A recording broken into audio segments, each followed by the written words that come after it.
OBC Morcha జాతీయ అధ్యక్షులు doctor K Laxman గారు సిద్దిపేట పర్యటన సందర్భంగా సిద్దిపేట పర్యటన సంబంధించి విశేషాలు తెలుసుకుందాం. సార్ చెప్పండి, సిద్దిపేట రైల్వే స్టేషన్ కూడా పరిశీలించారు, ఏం చెప్తారు సార్ ఆ విషయంలో?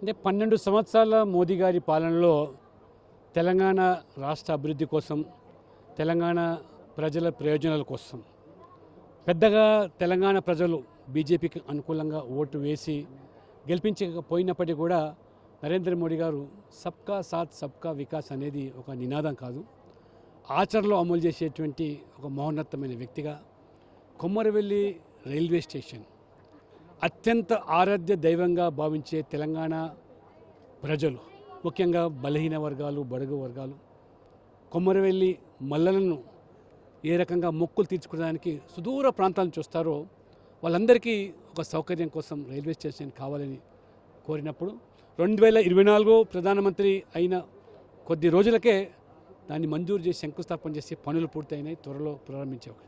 నేను ఒకటే చెప్తున్నాను మీ ద్వారా, ఆ రోజు ఇందిరాగాంధీని గెలిపిస్తే దేశానికి ప్రధానమంత్రి అవుతుంది, మెదక్ ఏదో ఒరగబెడుతుందని చెప్పి ప్రజలు దేశంలో కాంగ్రెస్ ఓడిపోతే ఇక్కడ హక్కున చేర్చుకొని గెలిపిస్తే ఒరగబెట్టింది ఏమిటని ఇవాళ ప్రశ్నిస్తూ కొమ్మరవెల్లి రైల్వే స్టేషన్ మీరు ఇవ్వలేకపోయారు, మెదక్ ప్రాంతానికి మెదక్ రైల్వే స్టేషన్ మీరు ఇవ్వలేకపోయారు.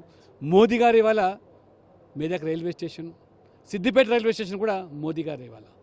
ఈ రకంగా రైల్వే ప్రాజెక్టుల కోసం గతంలో ఏనాడు లేని విధంగా ఉమ్మడి ఆంధ్రప్రదేశ్కు మీరు రైల్వే ప్రాజెక్టుల కోసం యూపీఏ హయాంలో 886 కోట్లు మీరు మంజూరు చేస్తే తెలంగాణకు మాత్రమే ఇప్పుడు 5,500 కోట్లు, ఆంధ్ర ప్రాంతానికి 9,500 కోట్లు మోదీ ప్రభుత్వం కేటాయించింది. ఇవాళ హన్మకొండలో రైల్వే వ్యాగన్ ఫ్యాక్టరీ, ఇవాళ 40 రైల్వే స్టేషన్లు తెలంగాణలో అమృత్ అభివృద్ధిలో భాగంగా ఆధునీకరించడం, సికింద్రాబాద్ రైల్వే స్టేషన్ హంగులతో నిర్మాణం అవుతున్నది, Nampally railway station, Charminar terminal కొత్తగా రద్దీ అధిగమించడానికి మొత్తం రైల్వే విద్యుద్దీకరణ తెలంగాణలో జరిపింది ఇవాళ మోదీ ప్రభుత్వం. రేవంత్ రెడ్డి గారు పదే పదే ఇవాళ బీజేపీ మీద, మోదీ ప్రభుత్వం మీద విమర్శలు చేస్తే ప్రజలు నవ్వుకుంటున్నారు.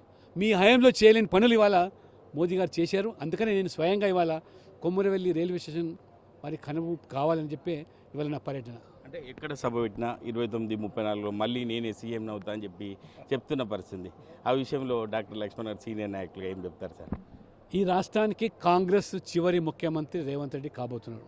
ఇది అక్షరాల్లో మీరు రాసి పెట్టుకోండి. వాళ్ళు వచ్చేది బీజేపీ ప్రభుత్వము, బీజేపీ ముఖ్యమంత్రి, డబుల్ ఇంజన్ సర్కార్, అవినీతి రహిత పాలన, కుటుంబ రహిత పాలన, ఈ దేశం కోసం తెలంగాణ రాష్ట్ర అభివృద్ధి కోసం పనిచేసే ప్రభుత్వం.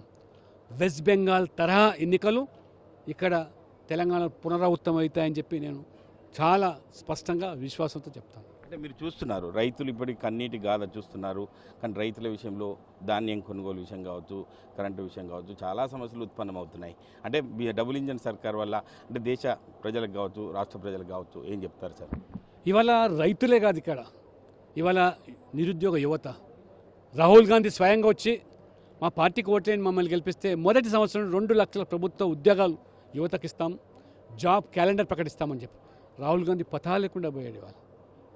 ఇవాళ అశోక్ నగర్ లైబ్రరీకి వస్తే ఇవాళ యువత నిలదీయడానికి సిద్ధంగా ఉన్నారు. మహిళలకు 4,000 రూపాయలు, వృద్ధులకు వితంతులకు పెన్షన్ ఇస్తామన్నారు. 2,500 టెన్షన్గా కటాకట్ కటాకట్ ఫటాఫట్ వాళ్ళ మహిళల్లో ఖాతాల్లో మేము 5,000 నెలకు ఇస్తామని చెప్పారు. చదువుకునే అమ్మాయిలకు స్కూటీ ఇస్తామన్నారు. పెళ్ళిడికి వచ్చే అమ్మాయిలు పెళ్లి చేసుకుంటే మరి కళ్యాణాక్షితో పాటు తులం బంగారం ఇస్తామన్నాడు.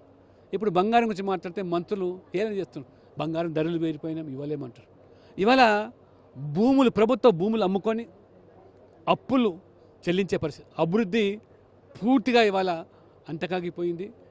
మీరు గతంలో ప్రభుత్వం అప్పులు చేసి పప్పుకూడు చేస్తే ఇవాళ అప్పులు తీర్చడానికి రేవంత్ రెడ్డి గారు ఢిల్లీ చుట్టూ చెప్పబట్టుకొని తిరుగుతూ ఉన్నాడు.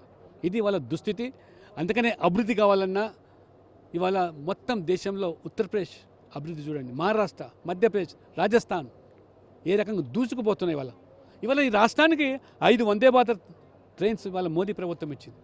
3 high speed trains, bullet trains, Hyderabad to Chennai, Hyderabad to Bengaluru, Hyderabad to Pune 2 గంటల వ్యవధిలో పోయేదానికి ఈ హైదరాబాద్కు 3 రైళ్ళు ఇచ్చినటువంటి చరిత్ర ఇవాళ మోదీ గారిది.